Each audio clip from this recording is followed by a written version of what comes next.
Hello everyone, welcome back to my channel. সবাইকে happy Diwali. তো আমি এখানে দেখো এই যে ফ্যাব্রিক কালারের যে বটলগুলো থাকে সেগুলো অনেক সময় আমরা ফেলে দিই। এগুলো না ফেলে দেখো আমি আজকে কত সুন্দর DIY ক্যান্ডেলস বানাবো দিওয়ালি স্পেশাল। তো আমার কাছে একটা পুরনো মোমবাতি ছিল, আমি এটাকে টুকরো টুকরো করে কেটে একটা বাটির মধ্যে নিয়ে নিয়েছি। আর এই যে মোমবাতির মধ্যে যে সুতোটা ছিল এটা কিন্তু আমি গুছিয়ে রেখে দেবো, ফেলবো না। আর এখানে দেখো পুরনো প্যাস্টেল কালার নিয়ে আমি একটু একটু করে মোম নিয়ে ওর মধ্যে বিভিন্ন রকমের কালার মিক্স করে করে আমি এক একটা শিশিরে এক এক রকম কালার ভরেছি।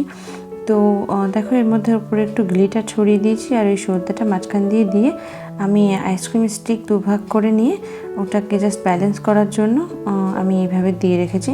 তো এইভাবে প্রত্যেকটা শিশি আমি করে নেব। তোমরা যারা আমার চ্যানেল নতুন বন্ধু আছো প্লিজ চ্যানেলটিকে সাবস্ক্রাইব করে দিও আর ভিডিওটিতে অবশ্যই একটা লাইক করে দিও যদি একটু হেল্পফুল তোমাদের মনে হয়ে থাকে। আর ফ্রেন্ডস অ্যান্ড ফ্যামিলির সাথে অবশ্যই শেয়ার করো। আর এই কিউট কিউট ক্যান্ডেলগুলো কিন্তু এবার দিওয়ালিতে বানাতেই হবে। তো দেখো আমি এখানে এই লেসগুলো নিয়ে নিয়েছি আর তারপর আঠা দিয়ে এই লেসগুলো আমি চারপাশে লাগিয়ে নেব। তো এটা দেখতে অসাধারণ লাগছিল। তো আমার ইচ্ছে আছে আরও বানানোর পরবর্তীতে। তো আর এইগুলো তোমাদের কেমন লেগেছে এই কিউট কিউট ক্যান্ডেলগুলো সেগুলো কিন্তু কমেন্টে জানাতে ভুলবে না।